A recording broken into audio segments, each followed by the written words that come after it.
Hello, good evening. कैसे हो आप लोग? बढ़िया। तो बच्चों, आज हम लेकर के आए हैं fifth lecture of our chapter motion. और आज के लेक्चर में हम बात करने वाले हैं ग्राफ के बारे में। आज मैं आपको ग्राफ समझाऊंगा and basically you know what, इस चैप्टर की जो जान होती है ना, जान, वो यहां से अब स्टार्ट हो रहा है। ग्राफ जो है ना, उसको समझना बहुत इंपॉर्टेंट होता है एंड मैक्सिमम टाइम्स बच्चों को सबसे ज्यादा कंफ्यूजन इस चैप्टर में ग्राफ में ही होती है। तो मेरा आपसे हार्टली रिक्वेस्ट है कि आप लोग वीडियो को लास्ट तक देखिएगा, तभी आप लोग ग्राफ के बारे में कंप्लीट अंडरस्टैंडिंग रख पाएंगे। ठीक है? So myself Rakesh Yadav and we are here at our one of the favorite channel, that is Chemistry Jilla, and today we are going to start the next the fifth lecture of the chapter first. So let us start that. Start करें क्या? Okay, so graph के बारे में बात करनी है। Okay, सभी लोग रेडी हो? ओके, सो ग्राफ को समझाना स्टार्ट करते हैं। See what is called graph. Graph होता क्या है सबसे पहले? ठीक है, सबसे पहले तो ग्राफ होता क्या, बहुत आसानी से, बहुत धीरे धीरे समझेंगे ना, और आप लोग भी मेरे साथ बने रहेंगे, तभी आपको ग्राफ समझ में आएगा। Okay, so graph it is a straight or curved line. It is a straight and curved line. देखो, बहुत ध्यान से देखना कि क्या लिखा जा रहा है बोर्ड पे। ठीक है? और वो क्या बोलते हैं, पेन और कॉपी ले लेना। ठीक है? और नोट करते रहना, जो भी कुछ तुमको इंपोर्टेंट लगे वो सब नोट कर लेना। It is a straight or curved line, okay, which shows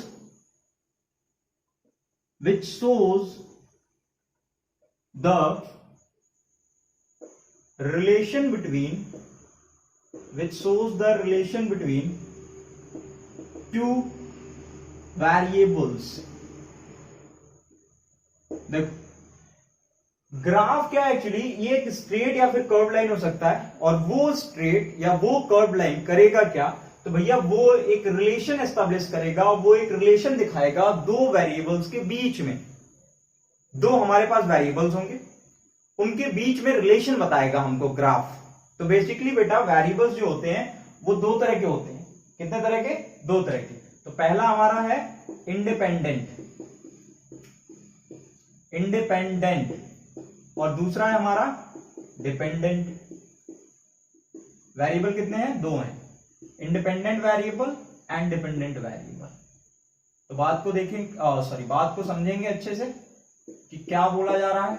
independent variable में क्या बोला जाएगा, डिपेंडेंट वेरिएबल में क्या बोला जाएगा, इस बात को अच्छे से समझेंगे आप सभी लोग। ठीक है? इंडिपेंडेंट वेरिएबल एक ऐसा वेरिएबल जिसको हम अपने विल पावर से चेंज करते हैं।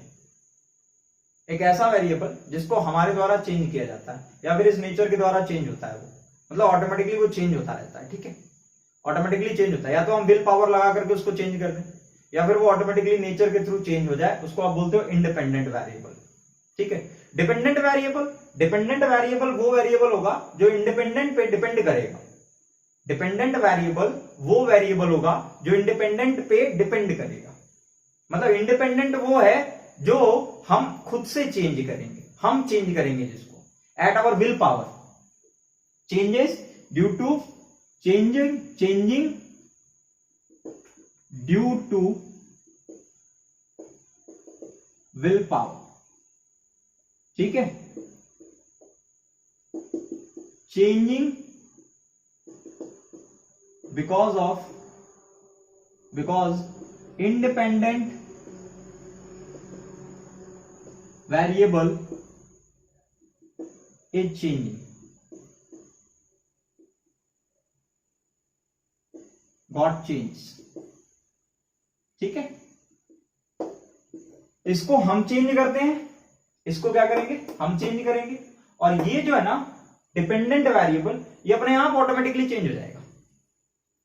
इंडिपेंडेंट वो जिसको हम चेंज करने वाले, डिपेंडेंट वो जो अपने आप चेंज होगा। एग्जाम्पल के थ्रू मैं आप लोगों को समझाऊंगा, बस बने रहना, चीजों को सुनते रहो अच्छे से, सब कुछ समझ आएगा। इंडिपेंडेंट वेरिएबल वो जिसको हम चेंज करें या फिर नेचर चेंज करे, डिपेंडेंट वेरिएबल वो जिसको हम नहीं चेंज करते, वो ऑटोमेटिकली चेंज हो जाता है, वो ऑटोमेटिकली उसमें वेरिएशन आती है, उसको हमको वेरी नहीं कराना पड़ता। हम सिर्फ एक को वेरी कराते हैं, और जिसको हम वेरी कराते हैं वो है इंडिपेंडेंट, और जिसको हम वेरी नहीं कराते वो है डिपेंडेंट।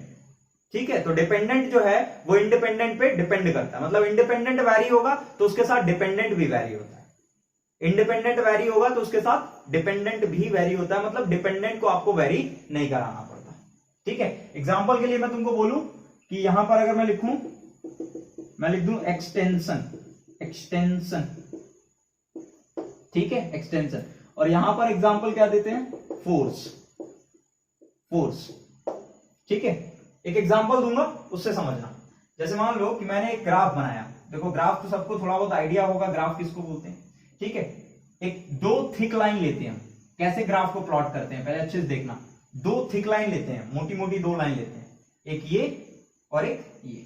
ठीक है, इसको ये वाला जो है तुम्हारा, इसको आप बोलते हो एक्स एक्सिस। क्या बोलते हो इसको आप, एक्स एक्सिस। इसको क्या बोलते हो आप, वाई एक्सिस। इसको आप बोलते हो वाई एक्सिस, इसको आप बोलते हो एक्स एक्सिस। ठीक है, अब ये इधर वाला राइट साइड में ये जो एक्सिस है, राइट साइड में जो एक्स एक्सिस है, इसको आप बोलोगे बच्चों ये पॉजिटिव एक्स एक्सिस होगा। ठीक है, दैट वन इज पॉजिटिव, तुम्हारे राइट जो होगा वो पॉजिटिव एक्स एक्सिस। ऊपर वाला पॉजिटिव वाई एक्सिस होगा, ऊपर वाला पॉजिटिव वाई एक्सिस। ये जो लेफ्ट वाला है इसको आप बोलोगे ये भी एक्स एक्सिस ही है बट इट इज नेगेटिव, ये नेगेटिव है। और ये जो नीचे वाला दिख रहा है तुमको ये भी वाई एक्सिस ही है but it is what, negative. ठीक है, मतलब इसको हम बोल रहे हैं कि ये हमारा रेफरेंस पॉइंट है, ये हमारा क्या है, रेफरेंस पॉइंट है, ये हमारा क्या है, ओरिजिन है, origin. This is what our origin, ये ओरिजिन है। अब इसके राइट हम चले, राइट, तो इधर हम राइट गए तो हमने एक्स एक्सिस को बोला कि ये पॉजिटिव, इसके जब हम लेफ्ट जाएंगे तो हमने एक्स एक्सिस को बोला वो नेगेटिव। ठीक है, फिर हम इस ओरिजिन से ऊपर गए तो वाई एक्सिस पॉजिटिव, और इस ओरिजिन के नीचे गए तो वाई एक्सिस नेगेटिव। मतलब टोटली नेगेटिव और पॉजिटिव डिपेंड करता है डायरेक्शन पे। ठीक है, मान लो मैंने कहा कि भैया तुम यहां पर हो, हियर यू आर, यहां हो तुम। ठीक है, और तुम्हारा स्कूल जो है, जो हमारा सेंट पॉल है, सेंट पॉल, वो हमारा सेंट पॉल यहां है। ठीक है, ये तुम हो और ये रहा तुम्हारा सेंट पॉल। अब तुमको इधर से, यहां से तुमको इधर चलना है, भैया तुम सेंट पॉल की तरफ गए तो सेंट पॉल के डायरेक्शन की तरफ तुम गए जहां पर तुम्हारा व्हाट कैन यू से, तुम्हारा डेस्टिनेशन है, ये डेस्टिनेशन। तो यहां से तुम इधर की तरफ गए तो इसको तुमने लिया पॉजिटिव। अब भाई सेंट पॉल है इधर, सेंट पॉल किधर है, इधर, और तुम चले जा रहे हो इधर, तो सेंट पॉल के अकॉर्डिंग तुम नेगेटिव में जा रहे हो ना, उल्टा जा रहे हो ना तुम, अपोजिट उल्टा हो गया, सॉरी डायरेक्शन उल्टा हो गया। तो डायरेक्शन जब अपोजिट हो गया तो आप उस टाइम पे बोलोगे वो नेगेटिव हो गया, नेगेटिव। सेंट पॉल की तरफ जा रहे थे पॉजिटिव, सेंट पॉल से उल्टे गए नेगेटिव। बात क्लियर है? फिर उसी तरह इसके ऊपर गए तो पॉजिटिव, इसके नीचे गए तो नेगेटिव। अब बोलो फटाफट, इतनी बात समझ में आई क्या? इतनी बात क्लियर है सबको? इतनी बात सबको क्लियर है? ग्राफ कैसे प्लॉट करना है बच्चों? आपको क्या करना है, दो थिक लाइंस लेनी है। You have to take two thick lines, एक ये और एक ये। ठीक है, हमने कहा कि ये हमारा ओरिजिन है, यहां से हम स्टार्ट करेंगे, इस पॉइंट से हम स्टार्ट करेंगे। इस पॉइंट से जब हम राइट में जाएंगे तो पॉजिटिव, लेफ्ट में जाएंगे तो नेगेटिव। कौन? एक्स एक्सिस, ये वाला, ये तुम्हारा एक्स एक्सिस है, this one is X axis and this one is Y axis. This horizontal line is X axis and this vertical line is Y axis. ठीक है, तो ये जो ओरिजिन है, ओरिजिन के ऊपर वाई एक्सिस पॉजिटिव, ओरिजिन के नीचे वाई एक्सिस नेगेटिव, ओरिजिन से right x axis positive, origin से left x axis negative.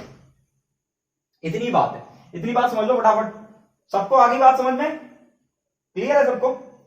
Okay, अब देखो तुम एक बात, मैंने कहा कि मैंने यहां पर इंडिपेंडेंट वेरिएबल जो ले रखा है उसको मैंने बोला फोर्स। ये है फोर्स। ठीक है, ये एक्स एक्सिस पे मैंने फोर्स को रख दिया और वाई एक्सिस पे मैंने एक्सटेंशन रख दिया, एक्सटेंशन। ठीक है, एक्स एक्सिस पे मैंने फोर्स को रख दिया और वाई एक्सिस पे एक्सटेंशन इन सेंटीमीटर या फिर इन मीटर, जो भी, और force in newton. Force Newton में क्लियर, सबको विजिबल है ना? इतना दिख रहा है ना सबको?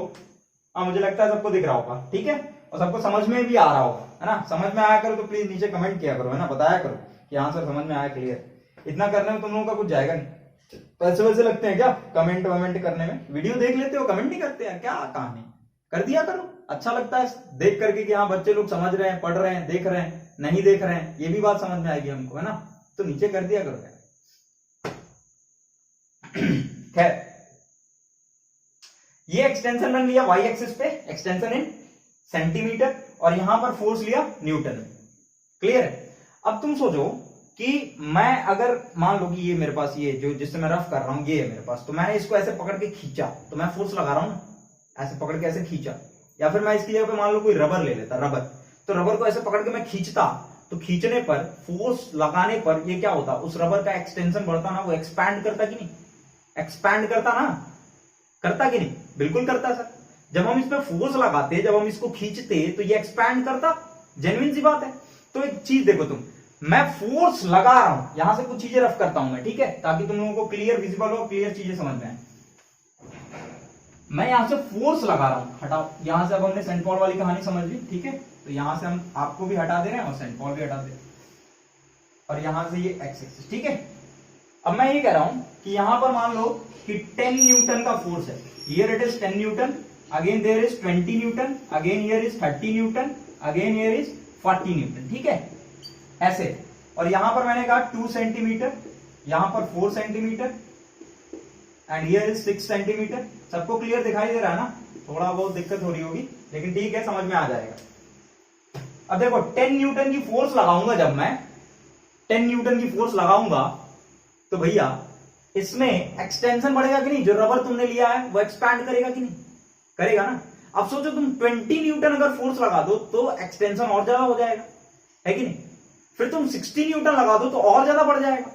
मतलब जैसे जैसे तुम फोर्स लगा रहे हो वैसे वैसे उस रबर का एक्सपेंशन होता जा रहा है। क्लियर है? जैसे जैसे तुम फोर्स लगा रहे हो वैसे वैसे उस रबर का एक्सपेंशन होता जा रहा है। तो भैया जब तुम फोर्स लगा रहे हो तो तुम देखो कि जो फोर्स तुमने लगाई है वो इंडिपेंडेंट वेरिएबल में आएगा, इंडिपेंडेंट वेरिएबल में, क्योंकि ये तो हम अपनी विल पावर से हम लोग कर रहे हैं ना।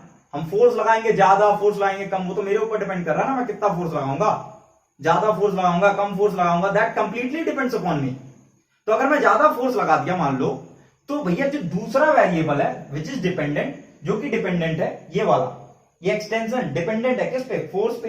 जितना ज्यादा फोर्स लगेगा उतना ज्यादा एक्सटेंशन होगा, जितना कम फोर्स लगेगा उतना कम एक्सटेंशन होगा। मतलब this one is dependent variable and this one is independent variable. मतलब इंडिपेंडेंट वेरिएबल हमारी मर्जी के अकॉर्डिंग चलेगा और dependent variable variable independent variable के अकॉर्डिंग चलेगा। डिपेंडेंट वाला इंडिपेंडेंट के अकॉर्डिंग चलेगा और इंडिपेंडेंट वाला हमारे अकॉर्डिंग या फिर नेचर के अकॉर्डिंग चलेगा। क्लियर है? समझ में आया क्या? क्लियर कट समझ में आया? बात क्लियर है क्या? डिपेंडेंट और इंडिपेंडेंट के बीच में बात क्लियर है? अब देखो तुम, मैंने 10 न्यूटन फोर्स लगाई तो हो सकता है कि 2 सेंटीमीटर एक्सटेंशन हुआ, फिर मैंने 20 न्यूटन लगाया तो 4 सेंटीमीटर, फिर 30 न्यूटन तो 6 सेंटीमीटर। अब जेन्युइन सी बात है कि जब मैं फोर्स बढ़ाऊंगा तो भाई एक्सटेंशन भी तो बढ़ेगा। फोर्स बढ़ाऊंगा तो एक्सटेंशन बढ़ेगा ना। ऐसा तो हो नहीं सकता कि एक्सटेंशन घटने लगेगा सर, कि 30 न्यूटन 20 न्यूटन पे 2 सेंटीमीटर था और 30 न्यूटन पे 1 सेंटीमीटर हो गया। ऐसा तो होगा नहीं ना। फोर्स बढ़ाएंगे तो एक्सटेंशन बढ़ेगा। मतलब ये जो वेरिएबल है वाई एक्सिस पे, ये डिपेंड कर रहा है किस पे? एक्स एक्सिस पर। यहां से ग्राफ की कहानी क्लियर है क्या? कि ग्राफ एक पिक्टोरियल रिप्रेजेंटेशन है। क्या है? पिक्टोरियल रिप्रेजेंटेशन है in the form of a straight line और अ कर्व्ड लाइन। मतलब ग्राफ ऐसा हो सकता है, लुक, ग्राफ ऐसा हो सकता है स्ट्रेट लाइन, या फिर ग्राफ जो है तुम्हारा वो ऐसा हो सकता है, कर्व्ड हो सकता है, ऐसे हो सकता है, या फिर ग्राफ जो है तुम्हारा इस तरह से हो सकता है, ऐसे हो सकता है। मतलब ये जो लाइन है ना, ये वाली लाइन, ये लाइन रिलेशन दिखाती है इसके और इसके बीच में, कि ये वाली क्वांटिटी और ये वाली क्वांटिटी के बीच में क्या रिलेशन है। मतलब ये वाली क्वांटिटी बढ़ाएंगे तो ये वाली क्वांटिटी बढ़ेगी कि घटेगी, कि क्या होगा क्या नहीं होगा। मतलब एक क्वांटिटी के चेंज करने की वजह से दूसरी क्वांटिटी में चेंजिंग आएगी। उसको हम शो करते हैं किससे? स्ट्रेट लाइन या फिर कर्व्ड लाइन से, and that what is called graph. उसी को हम बोलते हैं ग्राफ। होपफुली सबको क्लियर होगा कि ग्राफ क्या होता है। Please take the screenshot of this so that you can easily understand that what is called graph. ताकि आपको आसानी समझ में आए कि ग्राफ क्या। फटाफट ले लो स्क्रीनशॉट यार। ले लिया? ले लिया क्या? हाँ चलो ठीक है, रफ करें, रफ करें।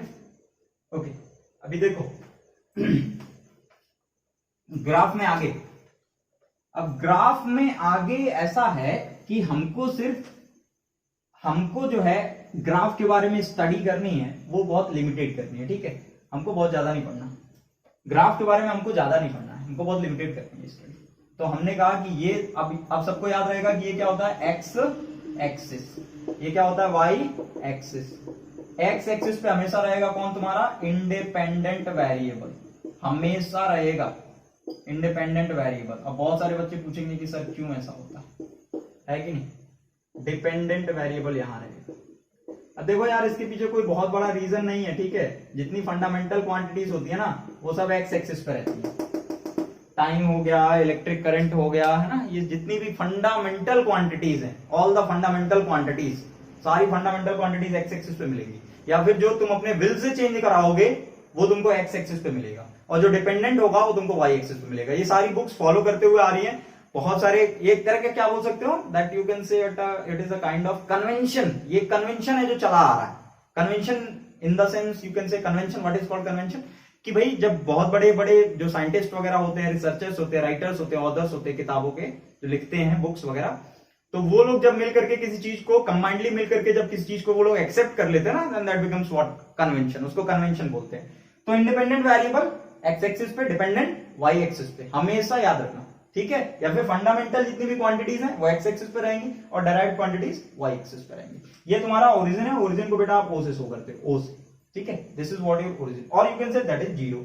जीरो बोल लो आप इसको, जीरो से आप स्टार्ट करते हो ना कोई भी चीज, है कि नहीं। अब जैसे मेरा ये घर है, तो मैं घर से अपने स्कूल अगर जाऊंगा, या फिर घर से मैं अपने कोचिंग जाऊंगा, तो जो मेरा घर है वहां पर मेरा जो पोजीशन मेरे घर के अकॉर्डिंग है, घर के अकॉर्डिंग, घर के रिलेशन में, घर के रिलेटिव मेरा जो पोजीशन है, दैट इज व्हाट जीरो। मैं तो अपने घर में हूं, तो मेरी पोजीशन घर से अगर मैं देखूं, अगर मेरा ओरिजिन मेरा घर है तो मैं घर में ही हूं, तो मेरी पोजीशन तो जीरो होगी ना। बात समझ गए। तो एक ओरिजिन लेते हैं हम, एक स्टार्टिंग पॉइंट लेते हैं, and that is what our starting point. ये हमारा क्या है, स्टार्टिंग पॉइंट, ठीक है। ओके, अब ग्राफ में आपको एक्स और वाई एक्सिस के बीच में कुछ रिलेशन एस्टेब्लिश करना पड़ता है, जो कि आप किसी लाइन से एस्टेब्लिश करते हो। अगर स्ट्रेट लाइन है तो ऐसे है ना, देखो जैसे मैंने कहा कि मान लो यहां पर तुम्हारा टाइम है, हियर इट इज टाइम, यहां पर टाइम है, और यहां पर डिस्टेंस है, डिस्टेंस। तो डिस्टेंस और टाइम के बीच में तुमको कैसा ग्राफ मिलने वाला है, जैसे मान लो यहाँ 2 मीटर है, यहाँ 2 सेकंड है, 2 सेकंड में 2 मीटर गया, तो ऐसे करके ऐसे करके ऐसे बनाएंगे, ठीक है। और फिर जब ऐसे करेंगे तो यहाँ से इसको ऐसे मिला देंगे, फिर यहाँ से ऐसे चलेंगे, फिर इसको यहाँ से यहाँ तक मिला देंगे, ठीक है ना, ऐसे करके। फिर यहाँ से ऐसे गए मान लो, और ऐसे, तो फिर इसको यहाँ मिला देंगे, ऐसे करके आगे बढ़ते रहते हैं। तो ये जो लाइन है ना, ये लाइन एक रिलेशन बताती है किसके बीच में, एक्स एक्सिस और वाई एक्सिस, कि एक वेरिएबल दूसरे वेरिएबल से कैसे रिलेटिव है, एक वेरिएबल दूसरे वेरिएबल पे कैसे डिपेंड कर रहा है, ये बताता है ग्राफ। एक वेरिएबल दूसरे पे कैसे डिपेंड करता है, this is what actually tells us graph. ये हमको ग्राफ बताता है, clear, okay.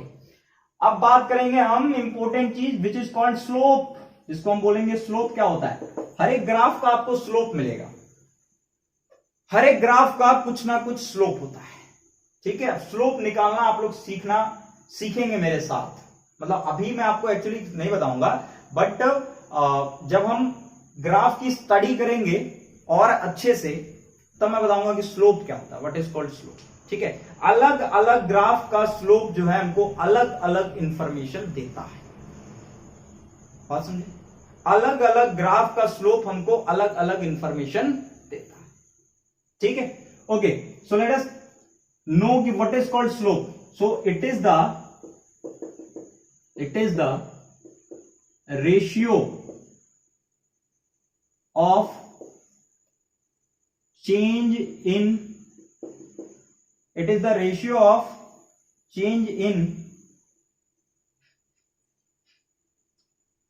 in quantity change in quantity on y-axis to the change in quantity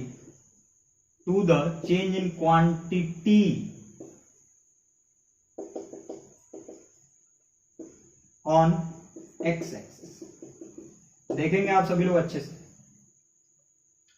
देखो स्लोप को, है ना। मैं थोड़ा सा क्या कर लूं, इंक भर लूं। अच्छे से देखो स्लोप की डेफिनेशन क्या लिखी है।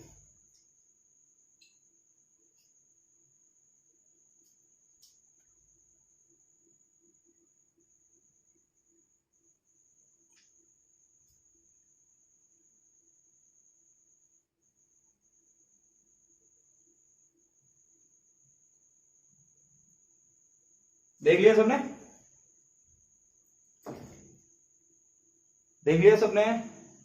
स्लोप क्या लिखा है?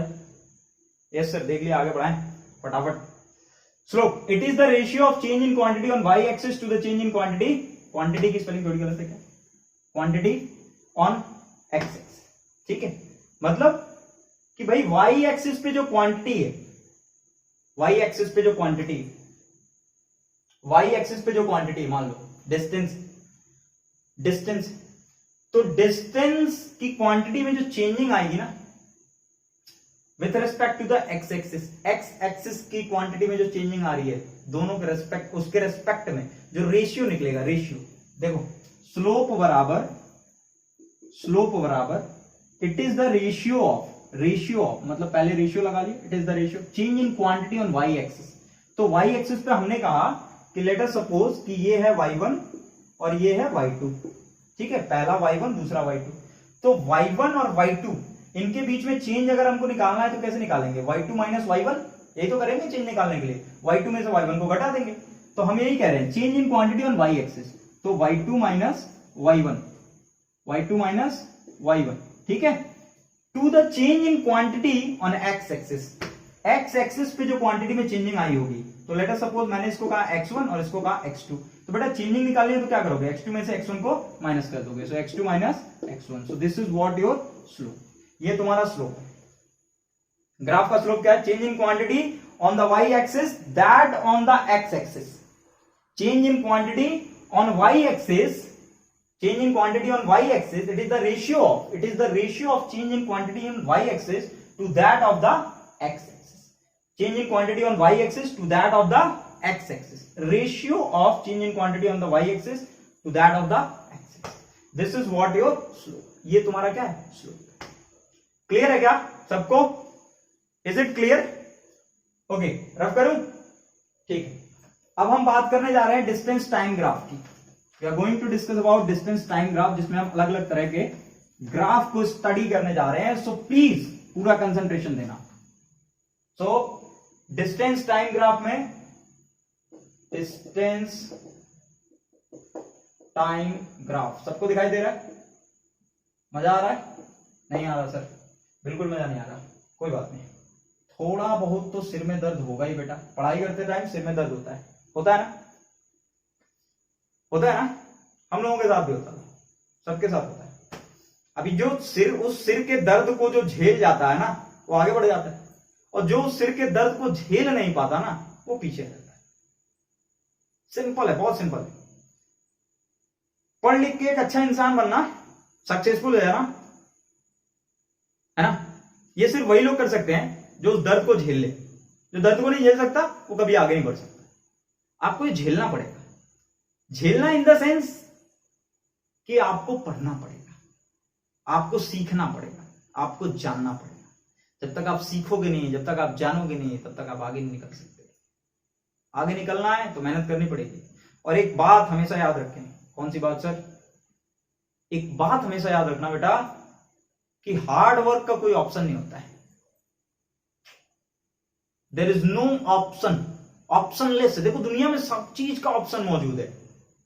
लाइक मैं अभी पढ़ा रहा हूं, अगर मैं कहीं और जाके पढ़ाने लगूं तो कोई और आके पढ़ाने लगेगा। मतलब मेरा ऑप्शन है, तुम्हारा ऑप्शन है, तुम्हारे आसपास जितनी भी चीज दिख रही है सबका ऑप्शन है, लेकिन हार्ड वर्क का ऑप्शन नहीं। जो करता है वो पाता है, जो नहीं करता वो नहीं पाता। बहुत सिंपल है।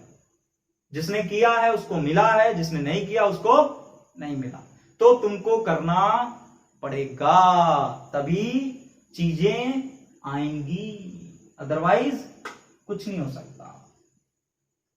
डिमोरलाइज नहीं कर रहा मैं, मोटिवेट कर रहा हूं। पढ़ो, जितना जान लगा दो, जितना अंदर विल पावर है ना सब लगा दो, देखना एक दिन दुनिया तुम्हारे आगे झुक जाएगी, लेकिन पहले करना पड़ेगा बेटा, बिना करे नहीं आता कुछ। ठीक है, डिस्टेंस टाइम ग्राफ। तो पहला जो डिस्टेंस टाइम ग्राफ है हमारा, that is what, for stationary object, for stationary object, एक ऐसा ऑब्जेक्ट जो रुका हुआ है।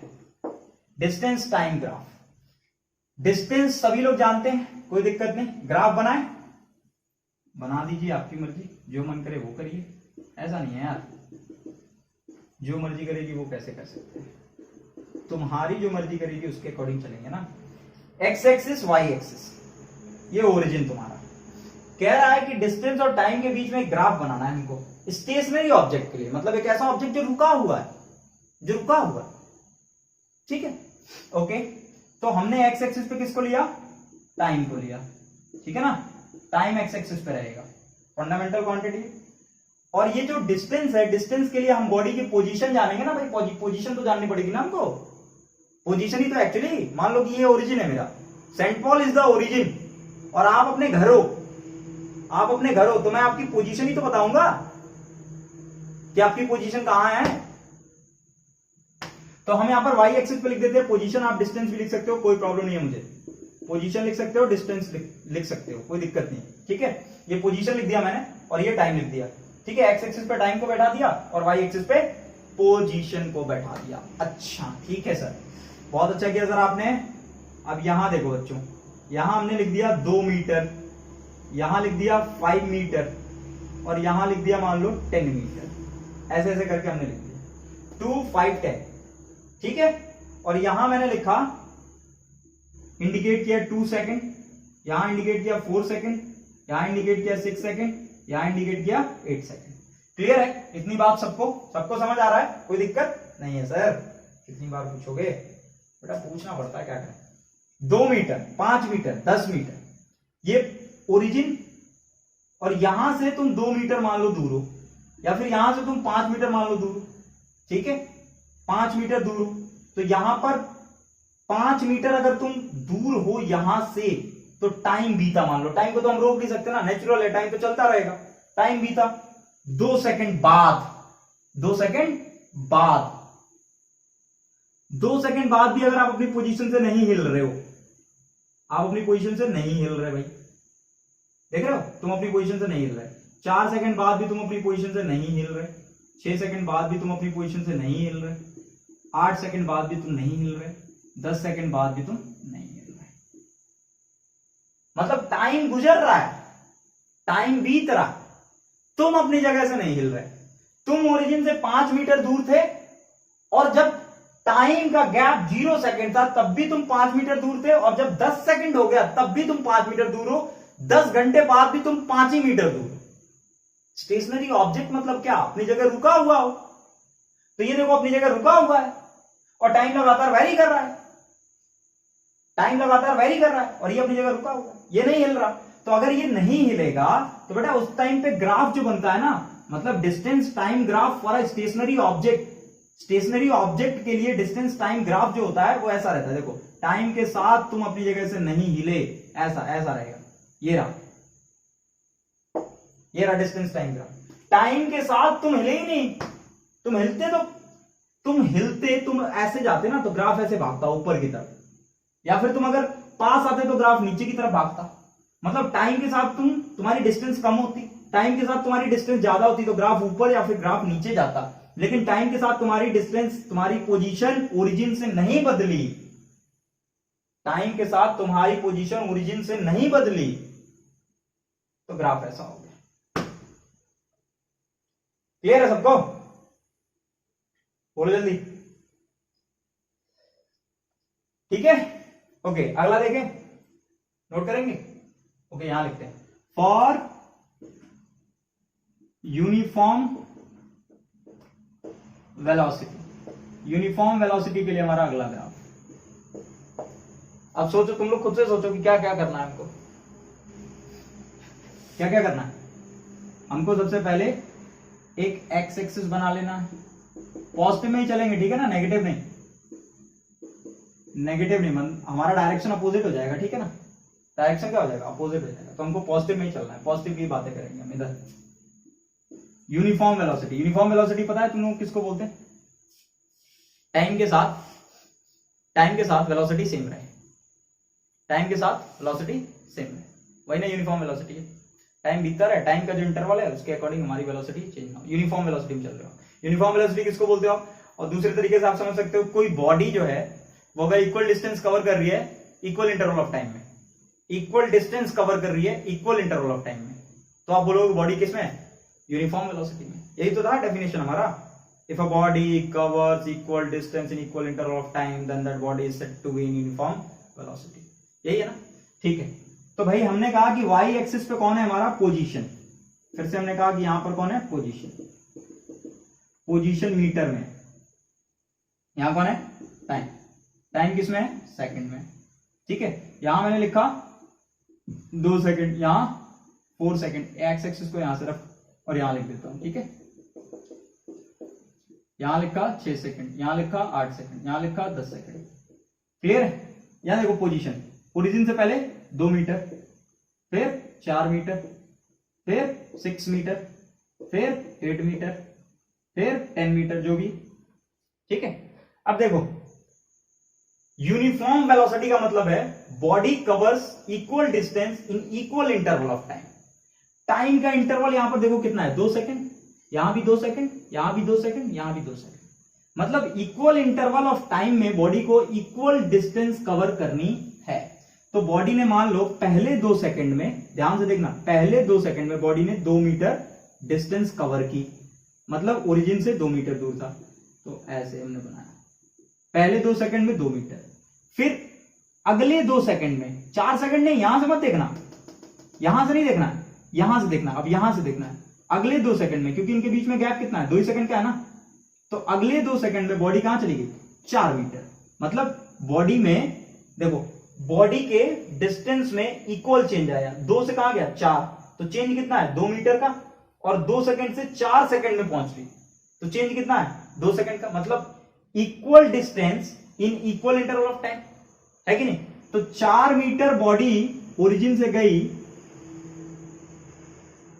4 मीटर बॉडी ओरिजिन से गई, ठीक है, और टाइम का गैप कितना है? 2 सेकंड, डिस्टेंस में कितना गैप हुआ? 2 मीटर, ठीक है। फिर उसी तरह 6 मीटर पे आ जाएं, 6 मीटर वाले कंडीशन में, तो यहां पर भी टाइम का गैप कितना था? 2 सेकंड, और डिस्टेंस का गैप कितना है? 2 मीटर, मतलब equal distance in equal interval of time. फिर से 8 मीटर पे आओ, और टाइम का गैप कितना है? 2 सेकंड, ये 2 मीटर का डिस्टेंस का गैप और 2 सेकंड टाइम का गैप, ठीक है। इक्वल डिस्टेंस, इक्वल डिस्टेंस, देखो हर एक इंटरवल में equal distance, equal interval of time में बॉडी क्या कर रही है? कवर कर रही है। अब इसको क्या करोगे? तुमको सिंपली क्या करना है, ये ओरिजिन वाले से एक लाइन ऐसे करके तुमको मिला देनी है, ऐसे, ये बन गया हमारा यूनिफॉर्म वेलोसिटी के लिए graph. This is what our graph for uniform velocity, ये रहा तुम्हारा ग्राफ, देख लो अच्छे से, please have a look, please please please have a look, फटाफट देखिए सारे लोग।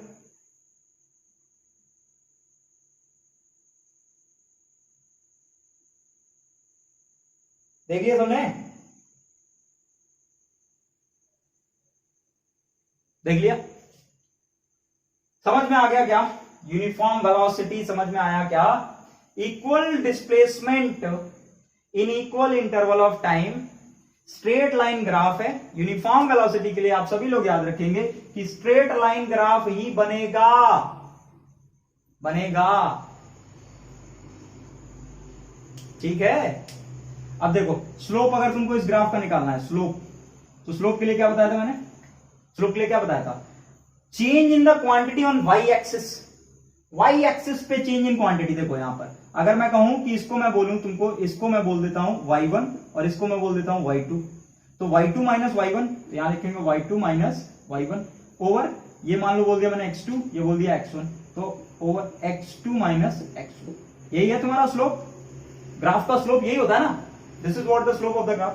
तो स्लोप बराबर y2 देखो, y2 कितना है 4 मीटर, 4 माइनस y1 कितना है 2, क्लियर। x2 कितना है 4 और x1 कितना है 2, तो यहां से देखो 4 में 2 गया तो 2/2, सो दैट इज 1 मीटर। ये रहा तुम्हारा स्लोप, 1 मिनट हो गया, slope is equals to 1 meter per second. मतलब स्लोप देखो, तुम अच्छे से देखना, स्लोप जो है यूनिफॉर्म वेलोसिटी वाला ग्राफ जो है, उसका जो एक्चुअली स्लोप हम निकालते हैं, जो स्लोप हमको क्या बताता है, स्लोप हमको बताता है वेलोसिटी के बारे में। किस वेलोसिटी से तुम चल रहे थे, जैसे 2 मीटर से तुम 4 मीटर गए और तुमने टाइम लिया 2 सेकंड का, तो तुम्हारी उस टाइम पे वेलोसिटी क्या थी, उस वेलोसिटी को आप स्लोप की मदद से निकाल सकते हो। You can find out. कैसे सर?